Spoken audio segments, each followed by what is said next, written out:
As you know, we cannot live without breathing. So imagine that you can't breathe. We started in 2019 with the idea that, okay, we have some problems with medical ventilators. They are expensive, and for poor countries, they are not easy to access, and also they're not easy to support. And accordingly, we sat together with DEMCON and with some of my colleagues from different disciplines.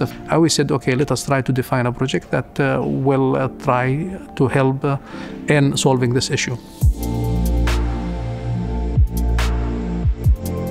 The main goal of this project is to make a device that is low cost and with minimal maintenance and also user-friendly for both the patient and for the professional.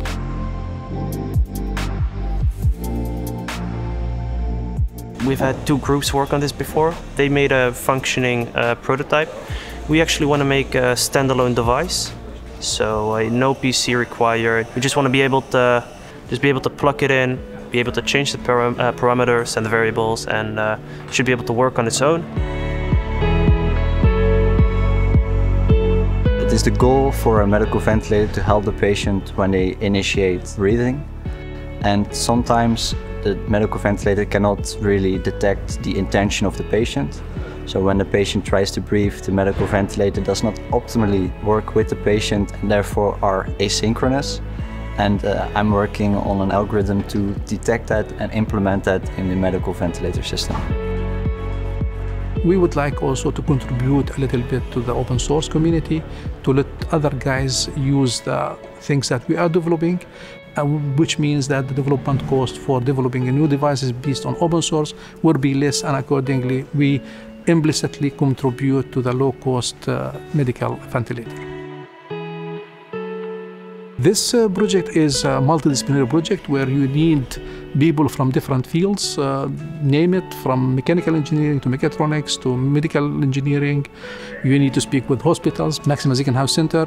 Also, you need to speak with guys from Mensa Gesundheit, companies who are manufacturing these kind of modules. One of them is DEMCON, also MathWorks. So it's quite a lot of fields that are needed together in order to build some device. It's a very challenging project and very challenging to work on a medical device. Like a medical device has many safety issues that you've got to take into account, many requirements. And I feel like as a group we've learned a lot from this medical ventilator project. My motivation is to help the society and the people who help me. But at the same time, I like what I'm doing. Accordingly, I would like also to help my students in order to be better professional in the future. And also by being better professional, then after that they will contribute in helping our society. If I can help even one person spend less time in the hospital, then my purpose here is done.